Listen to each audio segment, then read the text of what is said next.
Hello students of class 9th. Today I will taught you cell organelles. Cell organelles, a cells has perform different function. जो cells होती है वो different functions को perform करती है. जो cells के organelles होते हैं वो various membranes से bound होते हैं. जैसा कि हमने पिछले वीडियोज में देख रखा है, कुछ ऐसे सेल्स ऑर्गेनल्स होते हैं जो सिंथेसाइजिंग सब्सटेंस काम करते हैं. उनमें वो प्रोटीन का सिंथेसिस होता है राइबोसोम के द्वारा, lipid synthesis endoplasmic reticulum, photosynthesis of foods glucose starch जो कि क्लोरोप्लास्ट के द्वारा होता है. इनके अलावा कुछ और भी सेल्स ऑर्गेनल्स पाए जाते हैं which helps in secretions of different types of material like enzymes, hormones, mucus etcetera.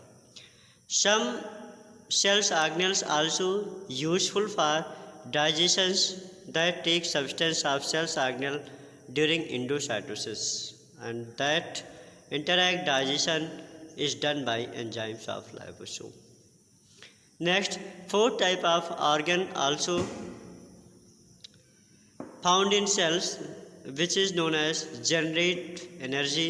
That means some cells organelles also perform generates energy, synthesis of energy rich ATP, adenosine triphosphate का formation कुछ organelles के द्वारा होता है, जैसे mitochondria होती है, या कुछ और भी ऐसे सेल्स ऑर्गेनल्स होते हैं जो इन सारी चीज़ों को पूरी तरीके से इन सारे सेल्स ऑर्गेनल्स में फंक्शंस परफॉर्म करते हैं जो एनर्जी को जनरेट करते हैं. नेक्स्ट इज, तो इस तरीके से हमने देखा कि जो सेल्स ऑर्गेनल्स होते हैं उनको on the base of its various membrane and different functions के बेस पे 4 कैटेगरीज में डिवाइड किया गया है. फर्स्ट है सिंथेसाइज सब्सटेंस. कुछ ऐसे सेल्स ऑर्गेनल्स होते हैं जो सब्सटेंस को सिंथेसाइज करने में हेल्प करते हैं.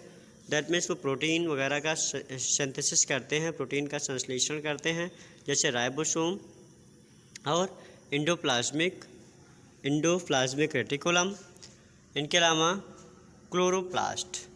सेकेंड हमने देखा some cells organelles also found in cells that help in secreting the different products, cell product like enzyme, hormone and mucus.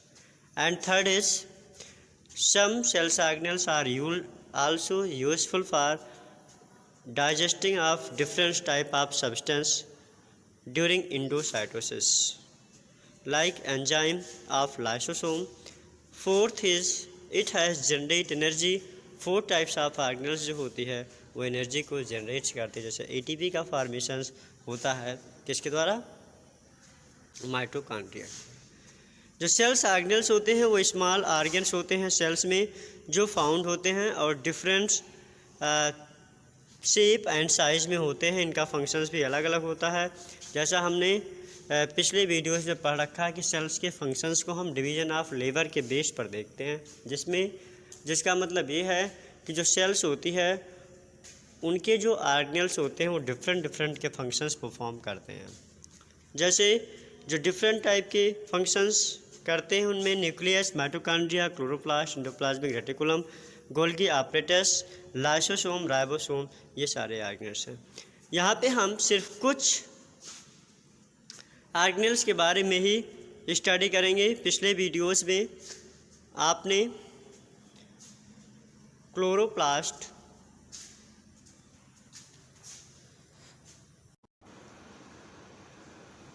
Next is endoplasmic reticulum. जो एंडोप्लाज्मिक रेटिकुलम्स हैं इसके नेचर और अकरेंस के बारे में हम बात करेंगे. Inside the cells there exist a membranous network enclosing fluid filled which almost fills up intracellular cavity. It is called endoplasmic reticulum. At one end connected to outer membrane of nucleus and at other end of plasma membrane.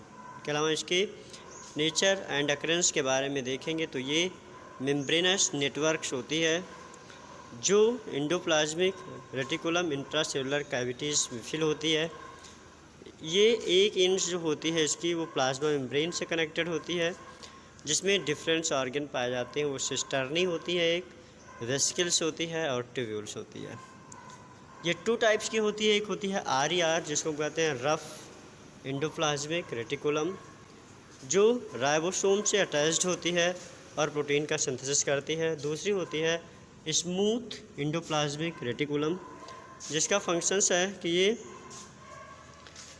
Secrete करती है lipids का, ये lipids का secretions करती है।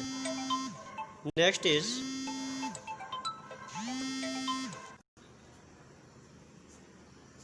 ठीक, next हम देखेंगे रफ एंडोप्लाज्मिक रेटिकुलम से एक होती है जो राइबोसोम से अटैच्ड होती है और प्रोटीन की सिंथेसिस में हेल्प करती है। नेक्स्ट है स्मूथ एंडोप्लाज्मिक रेटिकुलम, जो राइबोसोम को सिक्रीट नहीं करती है बल्कि वो लिपिड्स का सिक्रीशंस करती है। 3 डायमेंशंस ऑफ एंडोप्लाज्मिक रेटिकुलम्स देखेंगे। एक राइबोसोम होती है, न्यूक्लियर एनवेलप न्यूक्लियस से अटैच होती है, रफ एंडोप्लाज्मिक रेटिकुलम और स्मूथ एंडोप्लाज्मिक रेटिकुलम। ठीक, इसके 3 पार्ट्स हैं, एक है सिस्टर्नी, दूसरी वेसिकल्स और तीसरी ट्यूब्यूल्स।